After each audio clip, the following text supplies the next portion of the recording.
All right, man. Welcome to Crow 777 Radio. This is the intro for episode 47. We're going to be talking a lot about how organized religion came to the West and the idea that the majority of the content that carried forward into Christianity and all the sects of Western religion basically started through the Vatican. Not all of it, but the lion's share of it. In the first hour, we talk more generally, but in the second hour, we get into things like the Jesuit order, all kinds of things that are more specific to the Vatican, the Saturnian ideas, and even get to a point where we begin to talk about how the secret societies encoded Christianity with the path of the sun. Judaism was encoded by Saturn, and the idea that Islam was encoded with Venus. But I wanted to add into the intro a couple things that at least cover something of the Jesuit order, because most of it ended up falling after the first hour. So I will read you a pretty interesting thing here, and I will also add very quickly a reiteration of episode, I think it was 23, where I delved into the Masonic encoding of religion, starting at the Vatican. But anyhow, this was lifted probably originally from a book called Subterranean Rome by a guy named Carlos Didier. It was apparently translated from French and published in New York in 1843. I've looked around and I've found excerpts from it, but I can't seem to find the book itself. But nonetheless, I did see this attribution in a number of places. So apparently, what I'm about to read you relates to a Jesuit monk leaving the lower levels and reaching a command position. It's kind of a mouthful, but it's very interesting because, it's a bit like some of the Talmudic law, where it's just astounding in Talmudic law, the things that are stated that can be done to a goy or a non-Jewish person. Really kind of shocking, but this is even more so in a way, because they're not pulling any punches when it gets down to the oath part. But anyhow, this is a mouthful and the language is a little funny, so I'll try to read through it without butchering it too much. Anyhow, when a Jesuit monk of the rank is to be elevated to command, he is conducted into the chapel of the Covenant of the Order, where there are only three persons present, the principal or superior standing in front of the altar. On either side stands a monk, one of whom holds a banner of yellow and white, which are papal colors, and the other black banner with daggers and a red cross above a skull and crossbones, where the word NRI, and below them the words, I'm going to do the best I can here, Eustum Necar Regis Impius, the meaning of which is, it is just to exterminate or annihilate impious or heretical kings, governments, or rulers. Upon the floor is a red cross, at which the postulant or candidate kneels.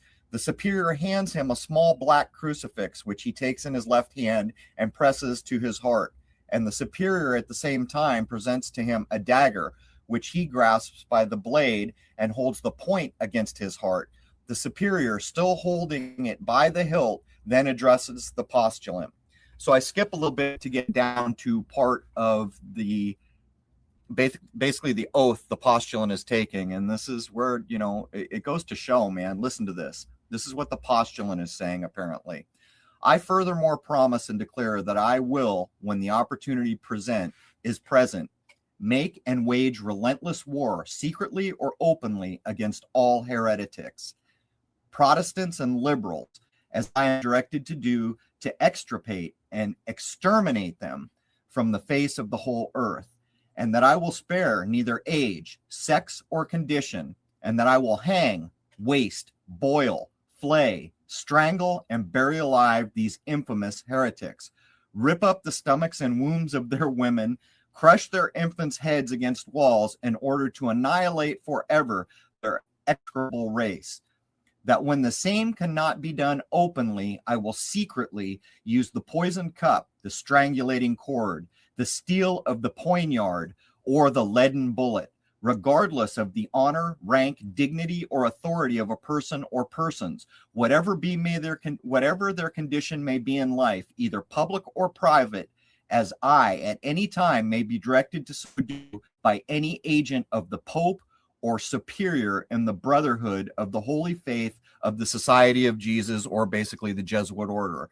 I mean, it's pretty shocking to see that these are actual oaths. And this is reiterated in a lot of places. I looked just to make sure that this didn't just come from one source of this book that was taken out of French and published in New York back in the day.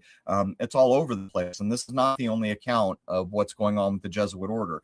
The reason I put this into play is we're going to be talking about whether the roots of the tree that provided basically the Western framework for religion are poison. And I would submit to you they are. We're talking about the Vatican here. And in episode 23, I took pains to demonstrate that they basically used a Masonic method of encoding the sun into Christian scriptures.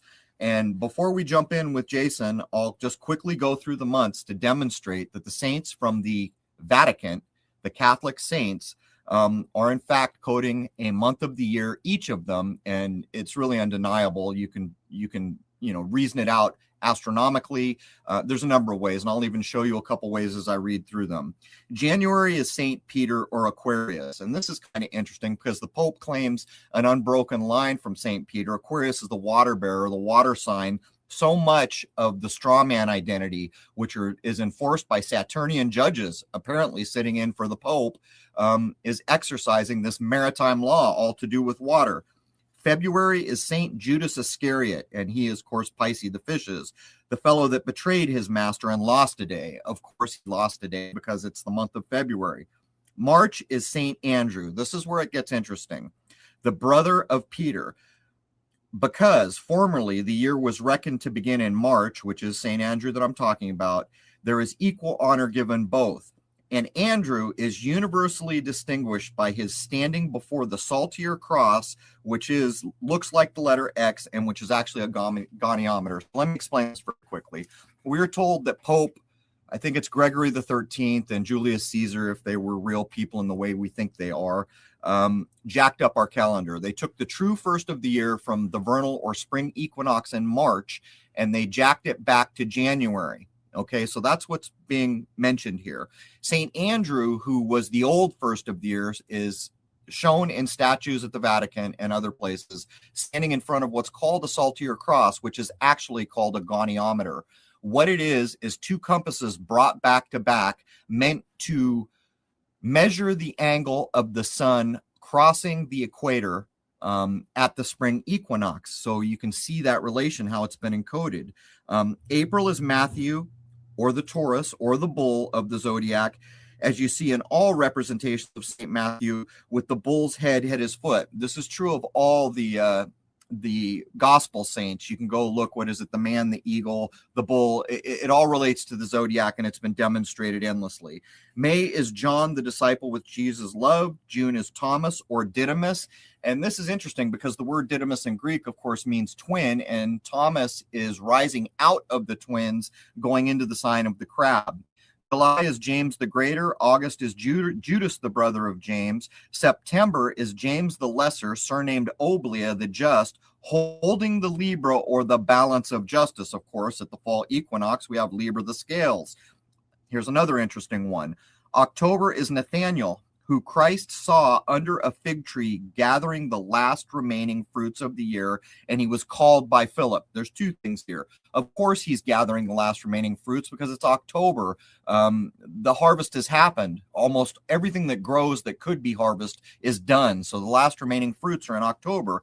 The fact that he's being called by Philip relating directly to the horse, is November. November was Philip, whose every name signifies lover of a horse, as you see in the characteristics in the sign of Sagittarius, which of the zodiac, which is represented half man, half horse. There's more there, but basically December is Simon the Canaanite. If you go back to episode 23, I delve a bit more in this, but what's going on here is the Vatican basically did what I said at the beginning to associate the path of the sun with Christianity. These saints are basically playing the part of the sun in any given month. And it goes on and on. Even in the scriptures, from a Masonic point of view, anytime you see verily, verily referring to Christ, any Mason would know that they're talking about the spring equinox because of the word verily, verily, which is the positive that might relate to something like the word yes, but basically comes from the word vernal, or relates to the word vernal, which is the spring equinox. In the same way, in the scripture, if it is ever stated Christ Jesus or Jesus Christ, from the Masonic point of view, they would instantly know if what was being referred to in that scripture was the vernal or spring equinox or the autumnal or fall equinox. These things are demonstrated, and in books like The Devil's Pulpit, where this is covered from the 1800s, a bit closer or far back before the modern edit, I went through and looked at the astronomical data and took a lot of time, and they're spot on with like the rising of the Virgin in the sky, zodiac, these kinds of things. But anyhow, I wanted to at least get that in there because most of what I just covered is talked about more in the second hour. Anyhow, let's jump in with Jason and do this thing. Episode 48. Cheers. All right, man. Welcome to Crow 777 Radio Podcast. This is episode 48. I have Jason Lindgren with me, and this is going to be a very interesting episode. But I want to say a couple things before we get started. Many, many years ago, I realized that how can I phrase this?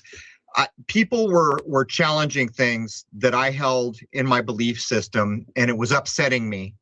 And there came a point when I realized, why am I getting upset about this? And as time went on and I got a little bit older, what I truly realized is this ego, what I consider to be the other, not me, driving this kind of mental mindset where I'm holding a thing as a belief, not necessarily something I've researched or anything else, but something I have chosen to believe. And when it got challenged, I would actually get upset. And now that many years have gone by, I have tried, just let it go. I have tried endlessly to reel myself in. Whenever I feel myself getting a rise inside because someone is challenging something, what I do now is I say to myself, I need to re-examine this and challenge it. And the reason I'm saying that is because I can feel myself becoming upset that something in me doesn't like that this is being challenged. And for me, every time it happens, I set everything aside as soon as I can, and I re-examine this thing and I challenge it myself. And in many cases, I have pushed aside these tenets that I have hold as very likely true. But anyhow, we're going to talk about organized religion, Western religion, but more specifically, the tree that it came from, which is primarily the Vatican. So many Christians will be familiar with the teaching from the Bible that if you understand the fruits of a tree are poison, you understand the tree is poison. What we're going to do here is look at the Vatican as the roots of the tree and let people decide for themselves whether the roots of that tree are poisoned. And the reason this is critical is because so much of the tradition, so much of the organized traditional religions and other things that we have in the West came straight through the Vatican. And while this is not 100% true, when you begin to examine how much of it actually did start there, like the actual storylines, the ideas, the so-called scriptures and other things, those did come through the Vatican first. And so we're going to examine the Vatican in great detail here. So many people, and this is going to tie into a future show, so many people are always commenting and sending me messages asking me why the Vatican has such an interest in telescopes. They bring up the Lucifer, the so-called named Lucifer telescope, and other things. And I have actually read accounts that are claims, I don't know if they're wholly true, that almost all the major telescopes in the world are influenced by the Vatican in one way, shape, or form. And again, I don't know if this is 100% true, but when they ask me about this, what I always say, the reason they're doing it is because there is something to see. But I'm going to go into a little more detail here. We can draw the Saturnian lines to the Vatican all day long. You can go search YouTube and you will see any number of people drawing the Saturnian encoding into nearly every facet of the Vatican. What I did with the idea of Saturn is broke it down as simplistically as I could so that I could think about it in an uncomplex way. What Saturn basically means to me is chronology, chronos, it's time. And I would point out George Orwell, who we're all familiar with, I talk so much about Animal Farm, 1984, and The Brave New World. Well, Orwell, the author of one of those books, had a quote where he said, whoever controls the past controls the future. And this is going to play directly into what we're talking about here. To get back to Saturn for a second and chronology, basically modern chronology has two parts, the calendar and the era.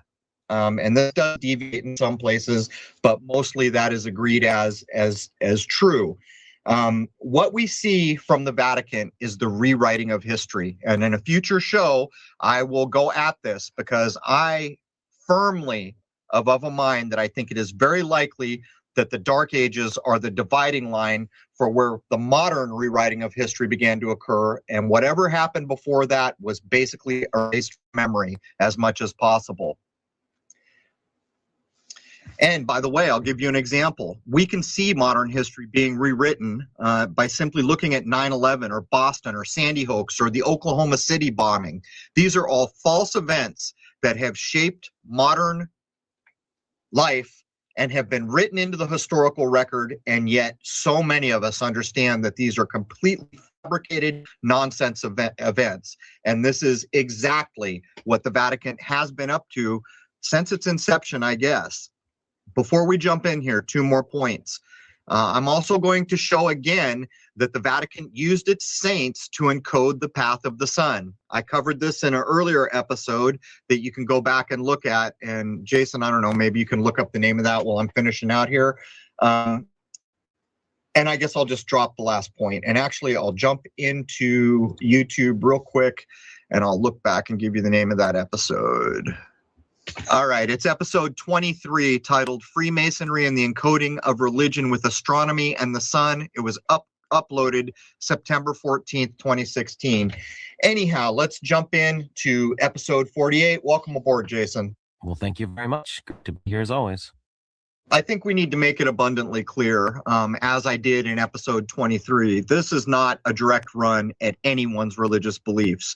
What this is pointing out things that seemingly need to be challenged by everyone who is affected by the topics we are covering. Everyone has the absolute right to hold the religious beliefs they want. But as we jump in here, I hope that people, if they feel themselves getting upset, they will understand that's a sign that they need to re-examine whatever it is that's upsetting them and maybe challenge the ideas that are being brought up here. So anyhow, I'll just kick it right over to you, Jason. Let's jump in. Let's make it very clear that we're not here to denounce anyone's belief systems. That's a personal thing. What you feel is right and how you want to believe is completely up to you. No one has the right to tell you anything. What this is a study on the historical creation of and the ramifications from organized religion and the social engineering aspects of it, and the intense, long-lasting impact it has on humankind from the earliest beginnings of what's supposed to be documented history until today. And of course, we can't forget that what is documented history is quite often debatable as well. Right, and there's going to be a future show where I get into what I consider to be a completely fraudulent timeline, where what we see is basically characters changing their name, their costume, the name of the peoples they belong to, the events just mirroring an event that's already occurred. There are people out there like Anatoly Fomenko who have gone at this, and a lot of people have badmouthed him. But I'll tell you what, over the past couple weeks, I have taken the time to go back and look for Fomenko did. And it's amazing to me. It's not like he set two events side by side and made the best call he could. He applied hard, cold mathematical science and statistics to huge numbers or parts of history. And he's not alone in what he found. The problem here is that the people who accept what is called the Scaligian timeline, and we'll get into that, usually take time to defame these people. But anyhow, back to you, Jason. Right. Now, of course, as I said, there's a huge difference between having religion or a personal belief system that feels right to you and organized religion, which is a group of supposed like-minded individuals gathering together to practice an agreed-upon belief system, which is usually led by one or multiple leaders.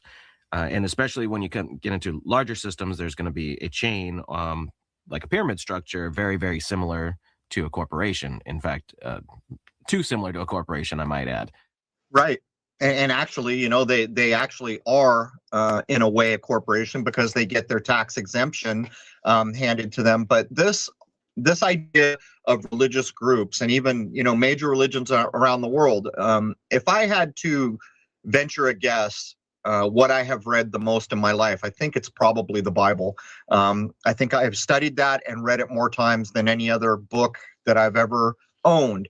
But to put this into context, I got to a place where I started to think about, well, if the Baptist religion believes this, and these other people believe this, and the Catholics believe this, and a lot of the things don't jive, who is right?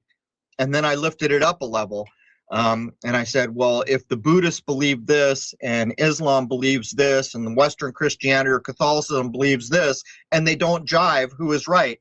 And I came to realize that it's a bit like the Mercator projection map that was on our walls, where if you take a Mercator projection and then go compare it to a Peters or a Gall-Peters projection, or any number of the projection maps we have, you will notice immediately that the land masses don't look the same. The land masses aren't the same size. And while with maps it was a bit easier for me because I just simply said, well, then none of them are right. How can you trust any one of them is right when they're all different? But religion is a bit different, isn't it? Because it deals with the spiritual side of things. So as I began to study Buddhism and Hinduism and ancient Indian texts like the Bhagavad Gita and other things, I started to look for the similarities, and oddly enough, I found a lot of similarities, even though on the surface there were so many differences. But anyhow, I just wanted to get that ditty in there. Yeah, well, that's very important what you just said, because there's 2 points here. One is that there's a lot of retelling of what's obviously the same story, and as you go back in time, you can see that some of these are just the same thing, and they redressed it basically. And the second point is, for a lot of the more modern held beliefs, there's multiple tellings of the same story. And both of these points are incredibly important because you're not getting an incredibly accurate prediction of what is supposed to be history. Right. And that's an important point because in many cases, there really is no denying that you are seeing the same story being retold with different names. But at the base of it, what it tells you is that whatever it is trying to communicate was important enough for so many different peoples, different countries, different languages, different religious beliefs, all had this inserted and all had a version of it that they were communicating to their populace. And again, this is an important point to make. If we go through life looking for differences, which much of our modern existence is built on, trying to put us at odds. Well, you're a Democrat and I'm a Republican, or vice versa, so we can't get along because we're looking for the differences. If we turn that on its head and look for the similarities, in my view, we find a lot more value going at it in that way. Right. Now, to get into this, these are going to be generalizations. There's obviously going to be very specific things that we're going to gloss over. But the earliest notions of what early religion is, it comes in the form of sun worship. I think the obvious reason being that it's this great big ball in the sky glowing away that you can see every day. What this breaks down to is the concept of light versus dark. And of course, that is the notion of every story, movie, book, doesn't matter. Whatever it is, it comes down to the light versus the dark. If you don't have some sort of struggle between the light versus the dark, it's pretty boring. You're just kind of yapping about nothing, right?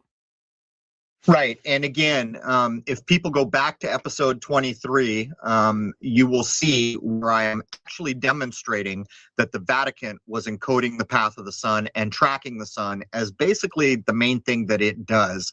And this, of course, sets aside the whole Saturnian idea. But this is all about the sky. And there is no getting away from the only true way we have to mark large periods of time in this world is through astronomy. And that's the fact. The fact is that the earliest reckonings of time were taken in this way, and there were priests or others who were basically astronomers who were marking when an eclipse happened, say, or a transit of Venus across the face of the sun. That would be the equivalent to marking maybe a week or a month in a much bigger calendar. And what they were doing is marking time. The question has always been, are there people here that know the true history that came before? And so the idea of cyclical time where things repeat, is that why it's being tracked? And I think that's quite likely. Or is there some other reason? But there is no getting away from that the Vatican has an obelisk from the city of Heliopolis in St. Peter's Square. And it's all, you can go see the kind of rose compass markings around it. It's about tracking the sun. And later on in the show, I will reiterate again what they did with the saints, basically turning them in to what is called the genius of a month, or the character of the sun the saint is playing. And this is what the Vatican did. All right, so to get back into the whole sun thing, humans were much safer in the warmth and the light, and in much greater danger in the darkness, because this is when the predator animals would be out hunting, and of course they would have a much harder time seeing them.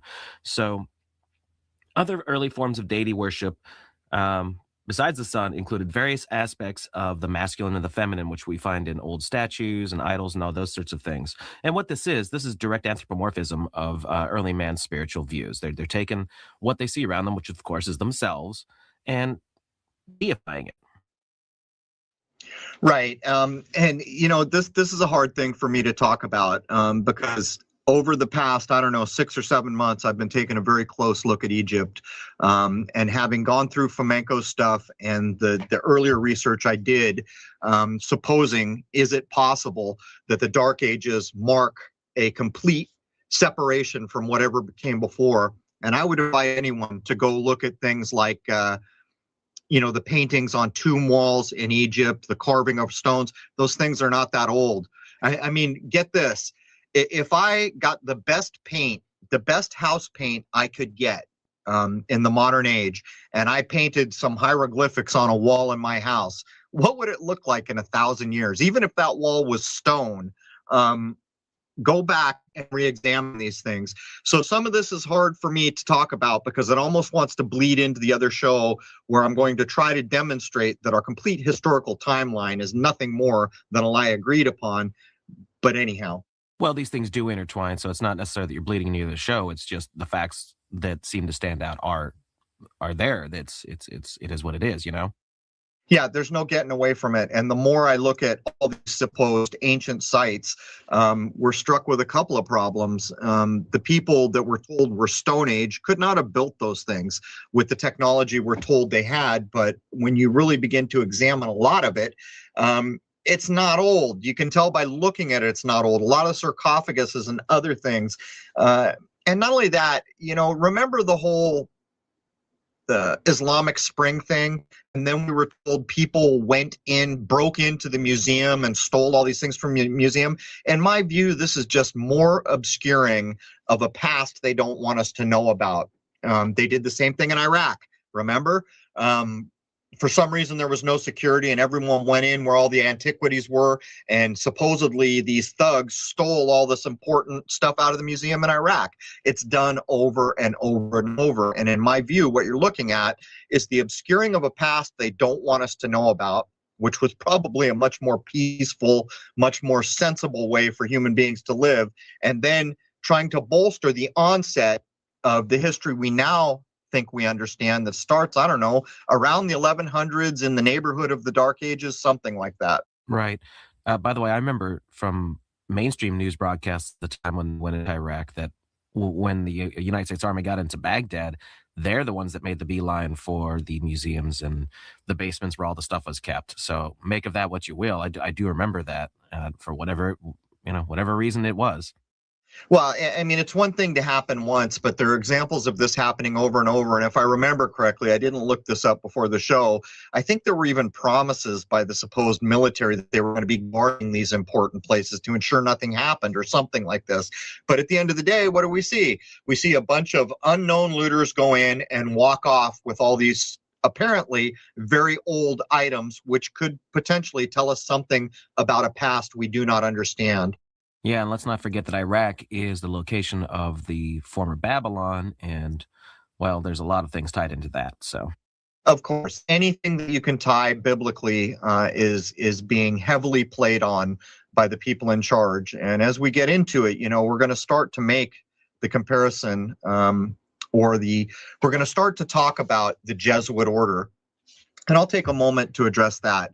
So many people who are researchers today who have kind of woken up to the nonsense that is the modern era state that the Jesuits are running it all. And in the recent research that I've done, I can't argue with that. I think that the things that I have looked at make that quite feasible, that there was apparently, supposedly, a time when the Vatican was so powerful and in charge of so much of the spirituality of the world that they even issued canonical bulls that claimed even things we haven't discovered yet belong to us.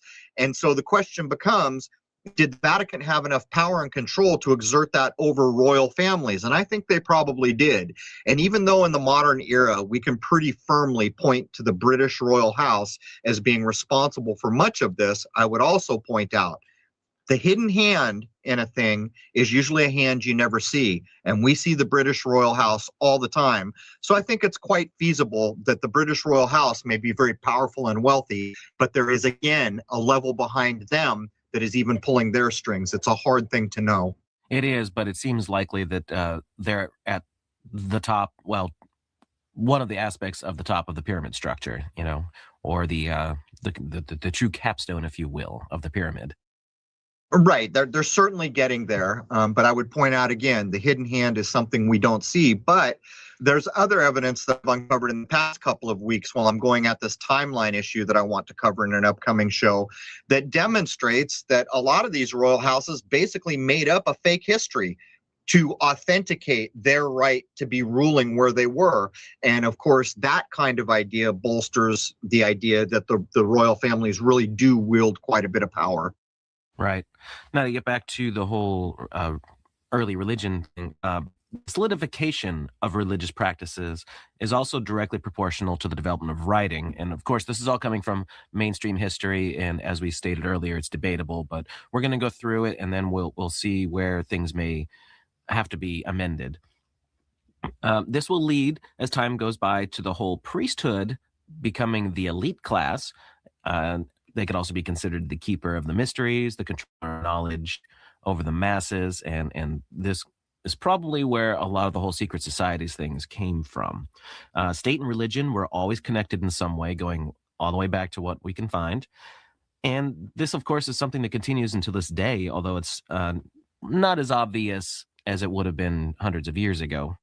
Right. And this plays into the idea that our schooling, as an example, so many people have woken up to what our schooling actually is. And a lot of people question, well, how could that have come to be? Well, this is how it could come to be. When you have a priest class who are very well educated, probably speaking some of them 5, 6, 7, 8 languages. In my recent studies, even Josephus spoke the big 3 or 4 of his day, and we can demonstrate that Josephus was rewriting history.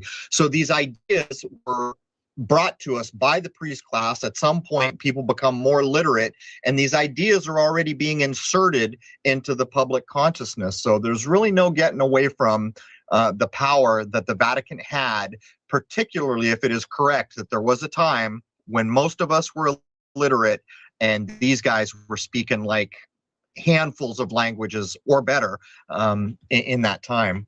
Right, and another interesting point to that is knowledge definitely trickled out to the masses over the centuries, and when you get up to the 1800s, early 1900s, you now start seeing that, hey, people are a little too smart here and too learned, so then the dumbing down begins again.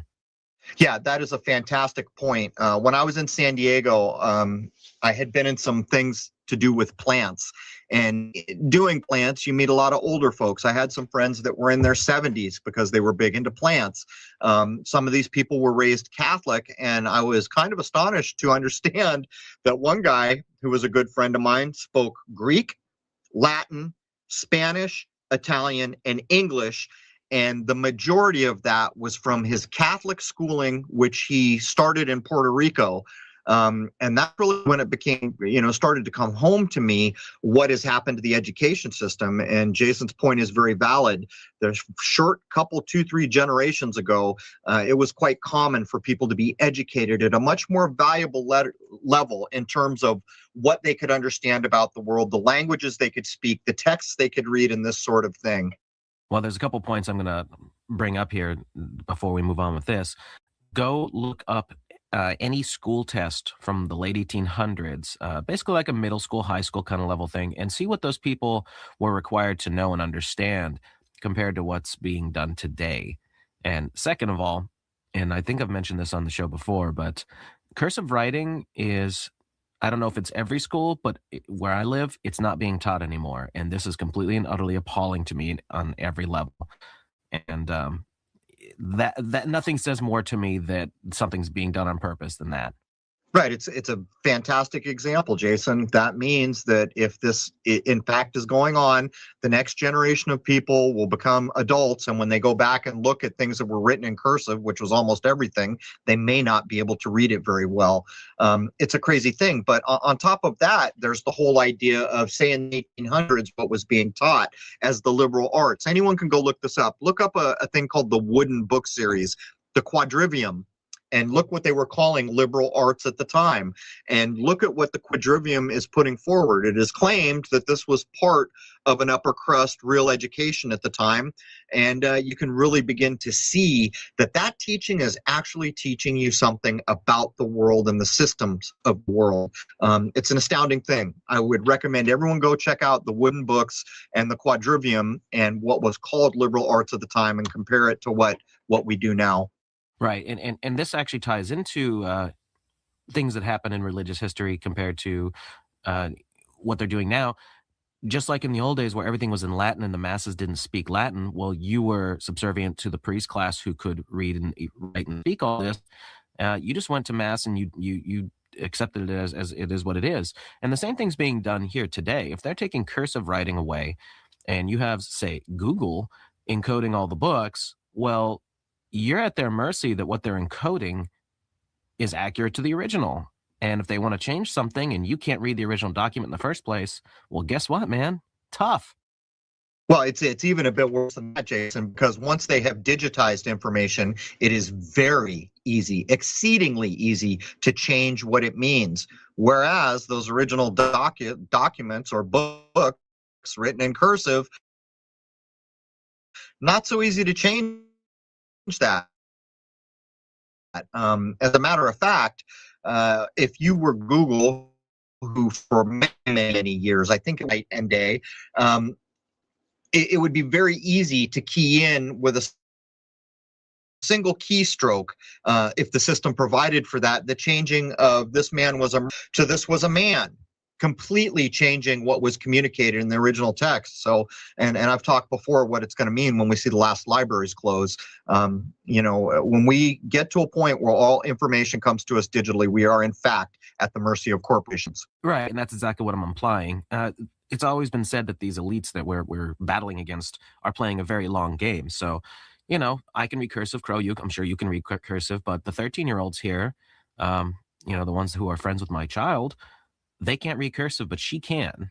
And they've even said, hey, what does this say? And she has to translate it for them. So think about this 20 years from now. This is just going to be, it's going to be bad. They're going to be at the mercy of these digital systems. So it is the extreme dumbing down. And, anyone could go look up how textbooks are made in the United States and where the place is that does that and how it's done. It's astounding to see the overarching control of what goes into textbooks and what is called school. In my view, it's not school at all. It's not teaching you anything of value about this world.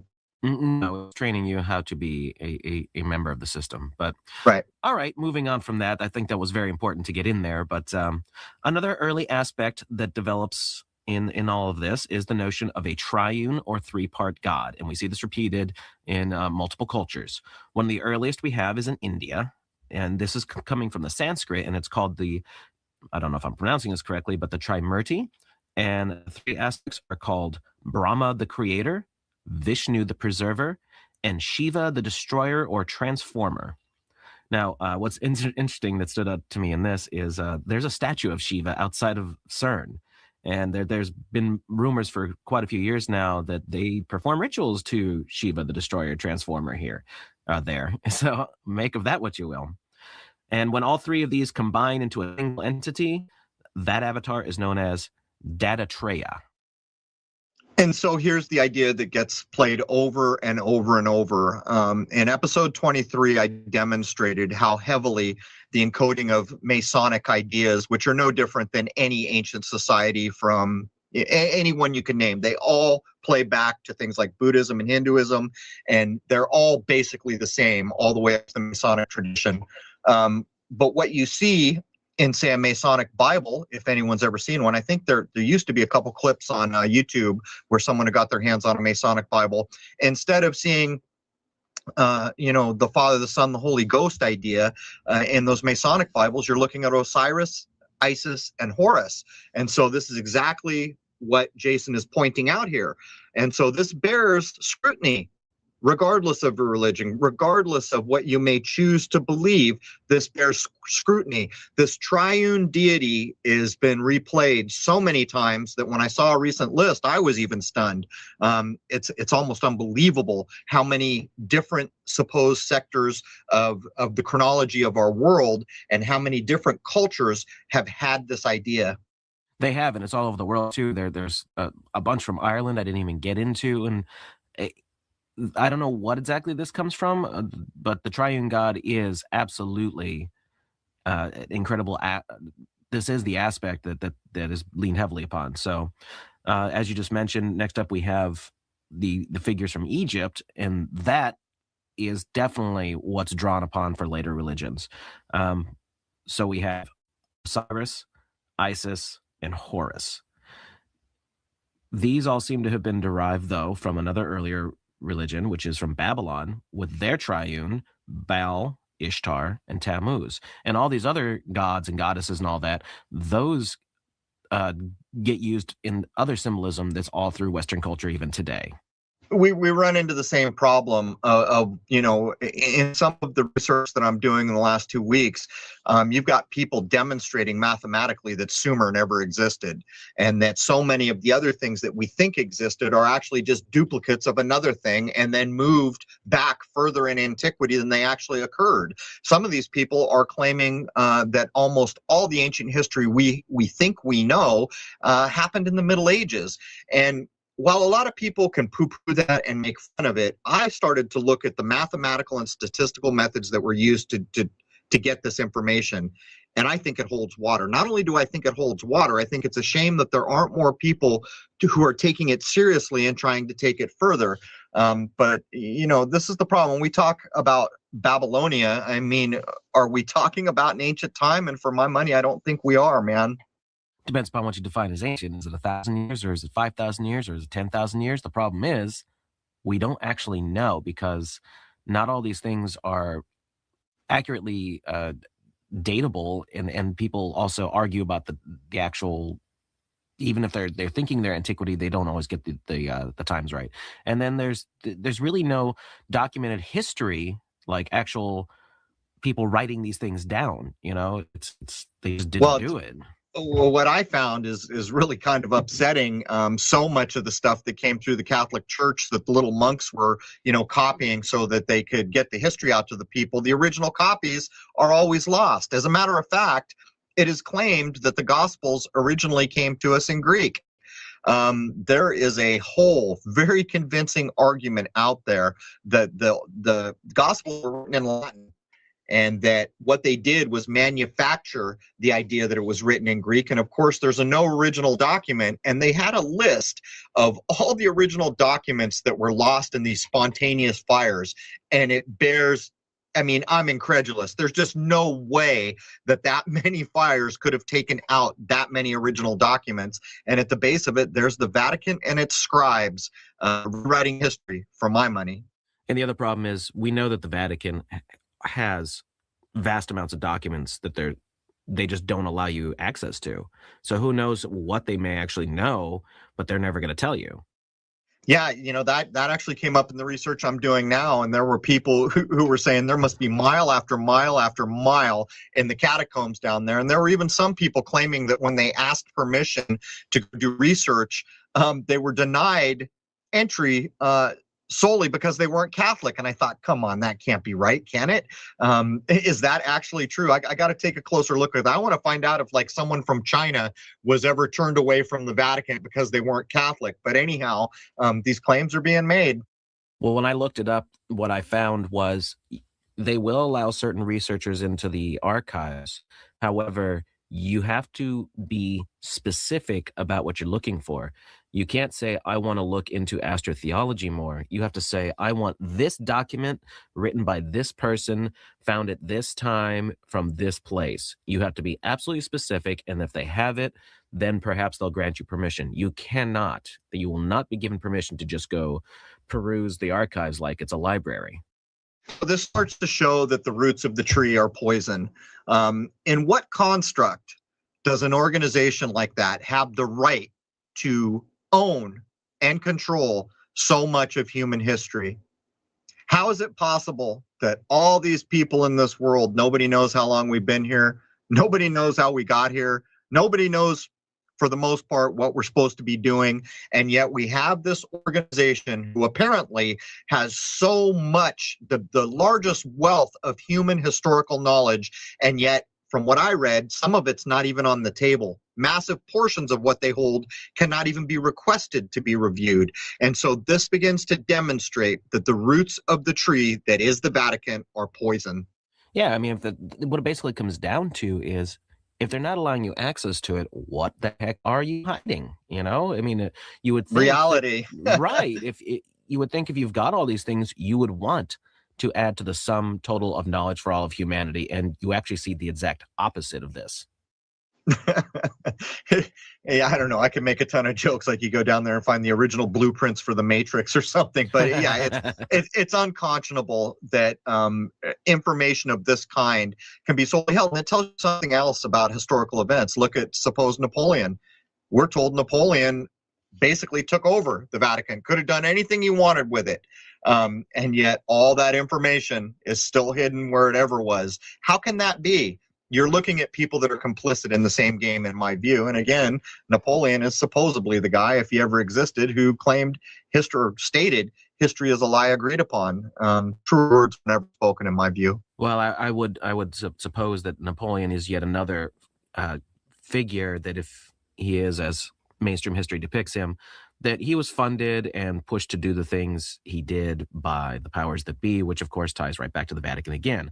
So yes, while we have this enigmatic figure out there, he's probably just doing what he's been told, you know, and it's always been about solidifying the world power. And what did he do? He almost go over all of Europe.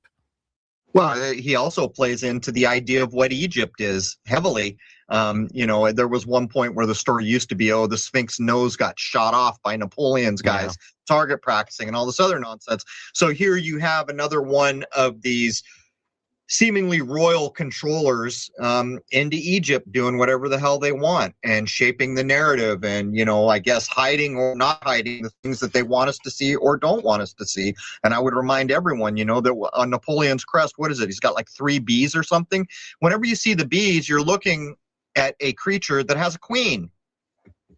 The manufacturer's royal jeweler. You can see the encoding. It's like Sting, the artist Sting. You know, the whole story you're told, well, I was nicknamed that because I wore a sweater that was black and yellow or something. And some guy said, you look like a bumblebee, we'll call you Sting. And it stuck.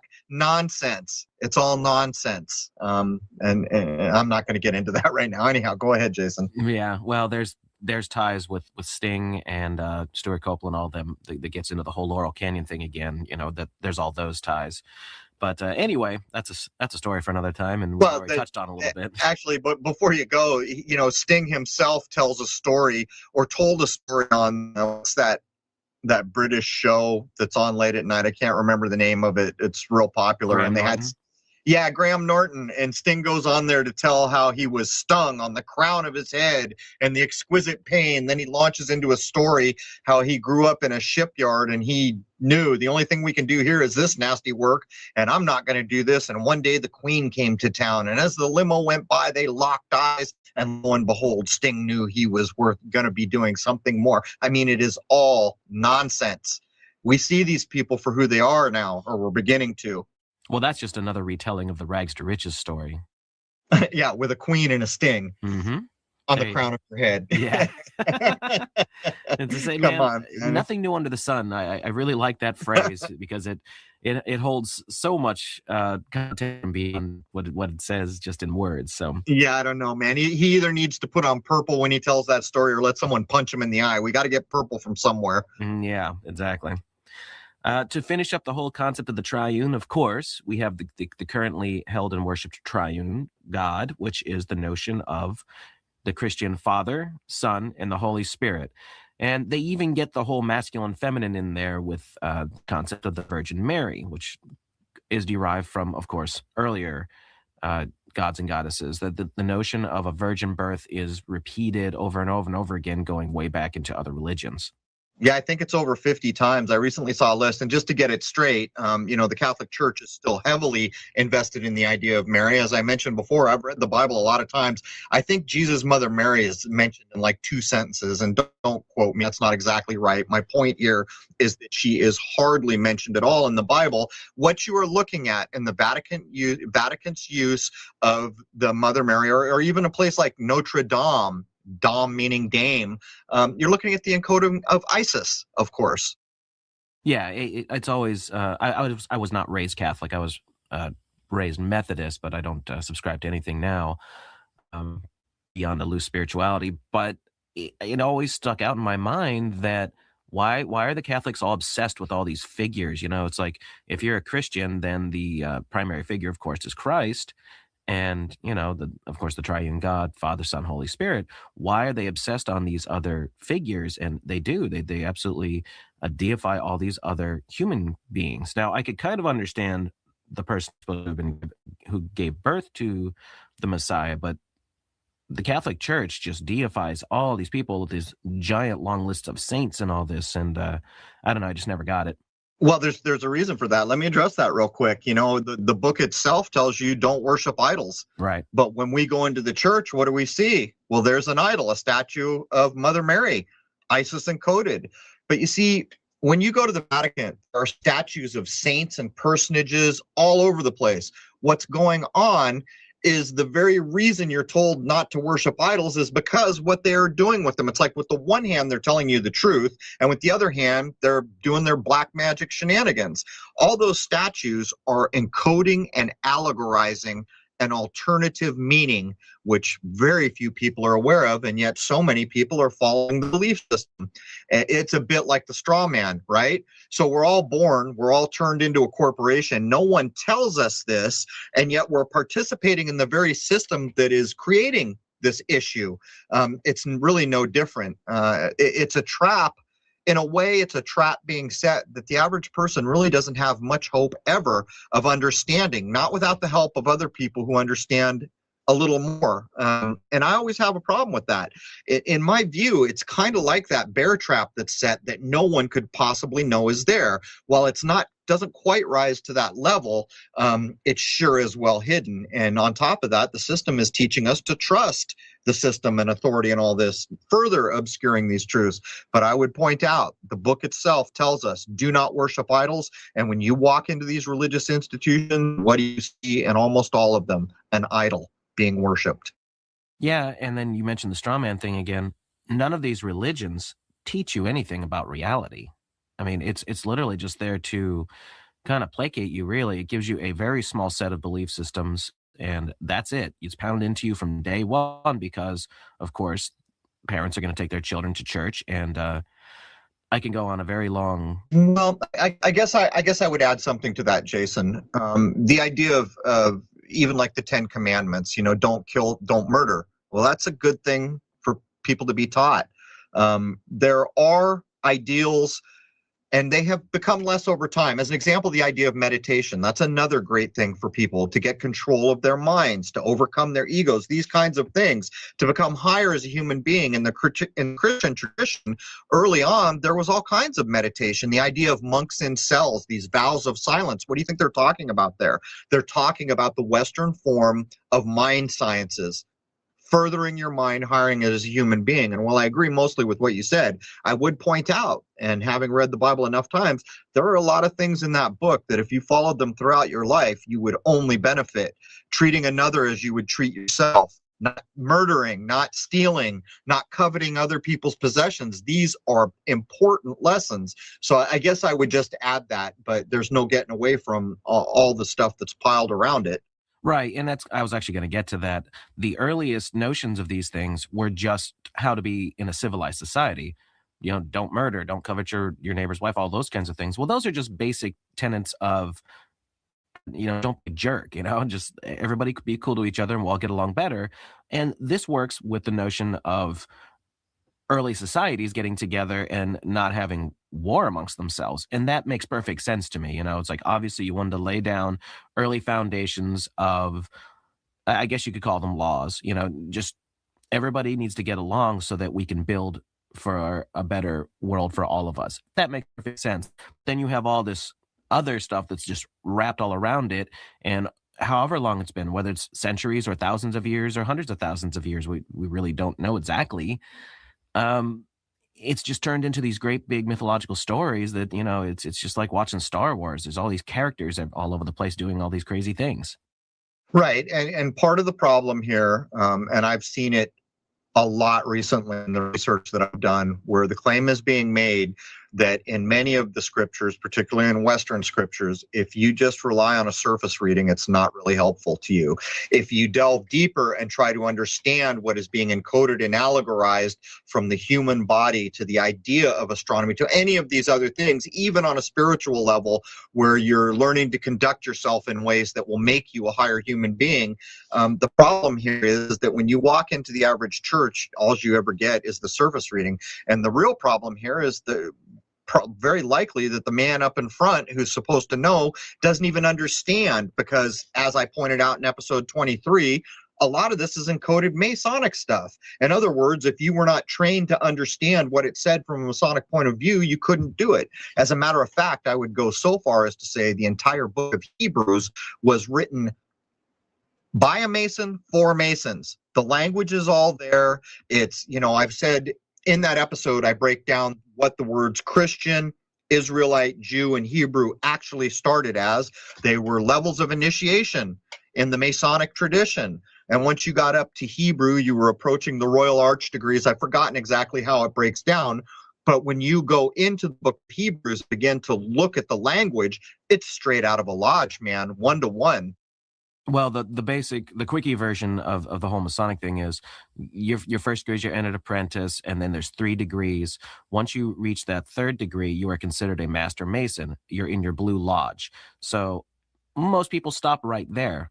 But if you wish to continue and go further, then there's 2 branches you could go into, the York Rite and the Scottish Rite. And a lot of the crazier stuff seems to be in the Scottish Rite. That's where you start getting into the whole 33rd degree and all that stuff. And that's something we can get into later when we get to that part.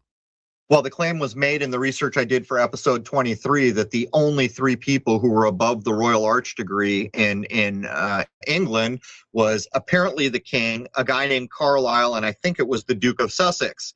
So all the other Masons, what it basically came down to as I was looking at this, it basically meant that the top 3 guys were told a thing that everyone below them was lied about. And not just lied about, but whole portions of what they were being shown was the lie they were supposed to rely on as they supposedly got to, these higher degrees where the truth finally became unveiled. But the truth is there were only 3 dudes at that level, and one of them was the king. So what are the odds any of those lower Masons who were being lied to were ever going to reach a level where the lies would stop? And in my view, that time would never come. They were basically just being used. Right. Now what I've come up with when I've done tried to cross-reference a bunch of the higher levels of the Scottish Rite, at the 30th degree is where you find out about the whole Lucifer illumination knowledge thing. Like you find out that all those blood oaths that you've been swearing since the 1st degree, well, who you've been swearing them to is Lucifer. Lucifer, of course, meaning the light bearer, light bringer. And this is where the whole, they're the holders of the knowledge and all that stuff. That's where that all gets wrapped up in. And when you get to the 32nd degree, that's pretty much where you stop. If you want to become a Shriner, you have to at least be a 32nd degree Freemason, meaning all this stuff about Lucifer and all that. So make of that what you will. It's very interesting, and it sheds more light. So many people ask me, why did the Vatican name the telescope Lucifer? Well, a telescope is a light bucket. It collects light. So, Lucifer in their view is the light bringer. And what's really ironic about the idea of Lucifer at that level is it doesn't resemble any biblical kind of devil Satan text at all. That's not what they're teaching. They're teaching something wholly different. And while it does relate, it's a whole other thing, apparently. It is. As soon as I first found out about the whole Lucifer telescope, I was like, well, that makes perfect sense to me, because I know what that word means. That's what I thought too. Yeah, and then there's one other little ditty about Lucifer I'll throw out there for everyone. In the sequel to 2001: A Space Odyssey, they don't mention this in the movie, from what I recall, but in the novel, when the monoliths coalesce together and ignite Jupiter. It was taken from Saturn. That's right. And turned into Jupiter. Jupiter ignites into a second star in this story. And what they call it is Lucifer. And the name of the chapter in that book is actually Lucifer Rising. So there's this new light in the sky. So the black cubes come together and create the new light. So, folks, I think you know enough out there that you can put the symbolism together. And in the original kind of novel version, isn't the obelisk that comes down, isn't it called like the Overlord or something like that? I don't remember that. The thing I always like to point out that a lot of people forget, because a lot of people just don't read anymore, is that they went to Saturn in the novel and it was changed for the movie. And I just think that is incredibly important and very telling. I have a hard time believing that the excuse that they couldn't make the special effects work, I don't buy it. Black Cube and Saturn go hand in hand, and that's what the monolith is. And I'm sorry, I just don't buy it. Make of it what you will, though. I mean, there's no smoking gun to say that Kubrick changed it because he didn't want the symbol, or maybe he was ordered to change it because the symbolism was direct, or if the truth is with the special effects department, because the special effects in that movie are fantastic for the time. Well, it starts to show what 9/11 was about too. What you're talking about directly goes into Ground Zero. So if you were aware that there is it a Hilton? I think it's a Hilton hotel that is actually built and stated as such to be the black monolith from 2001. So here you have the Overlord from the original story sent from Saturn, Chronos, time, to witness. And in the original book, the new star is called Lucifer, the light bringer, and it's all sitting there witnessing what's going on at the altar with the two pillars, of course, that the towers were.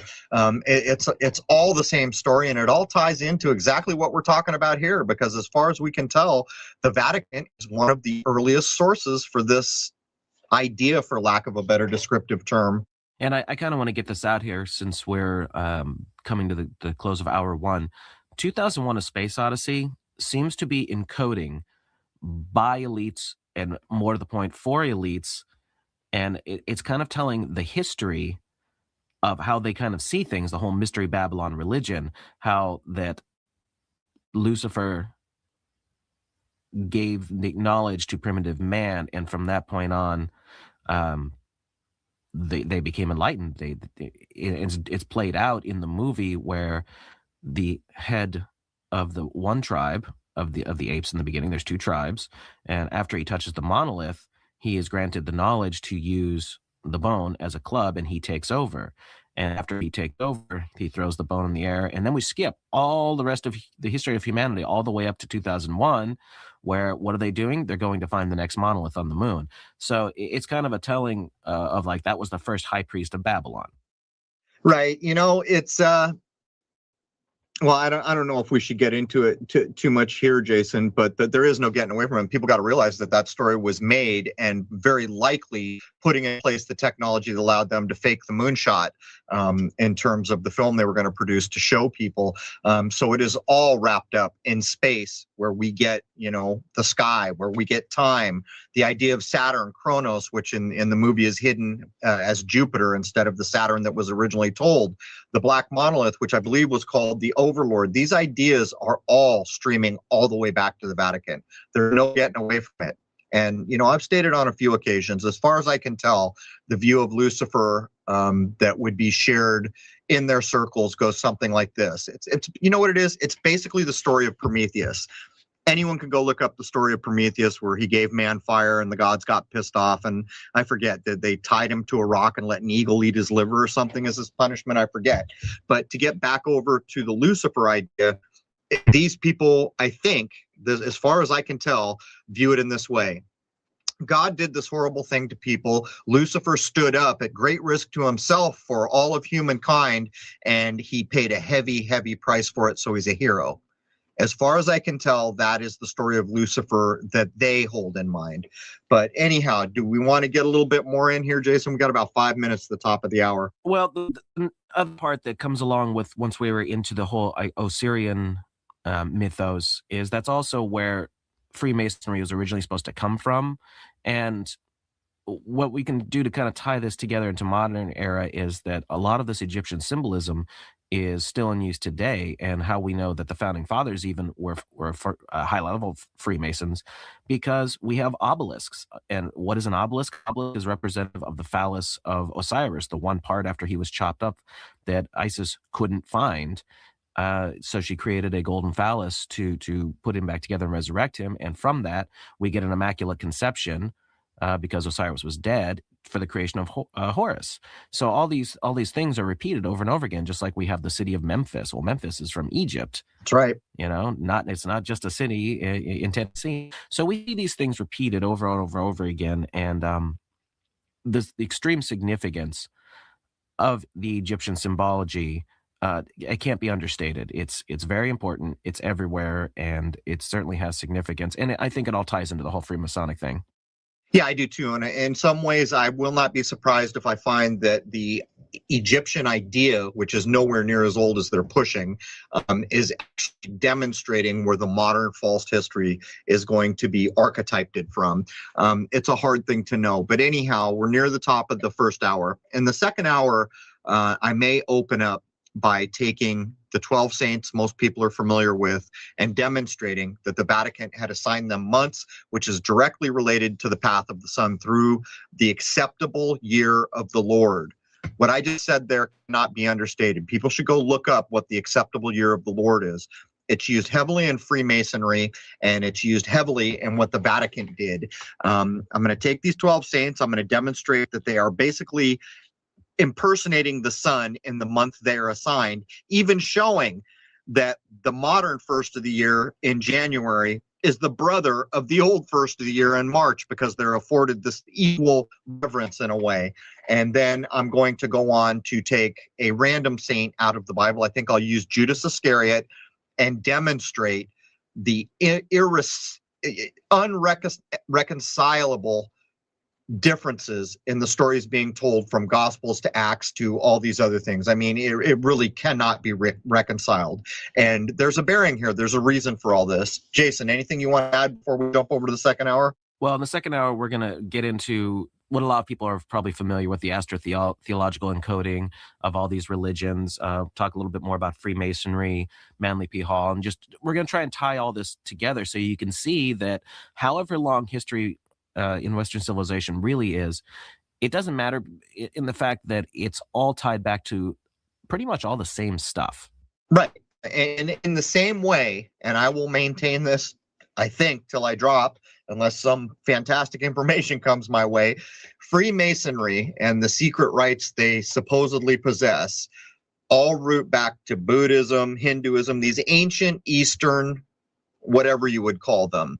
And if you go back to the Bacchus rites or any of these other things, the Elysian mysteries, they are all the same thing, moving through time, being repackaged, and quite likely, as time has gone on, being slightly diluted over time. In other words, maybe not as knowledgeable or potent as the first versions of these things that they keep replicating. Anyhow, that brings us to the top of the first hour. This has been Crow 777 Radio, episode 48. That's the end of hour one. I hope to see you all over at Crow 777 Radio for part two. It's provided for members there. The new website probably will launch this month. Anyhow, there it is. Cheers.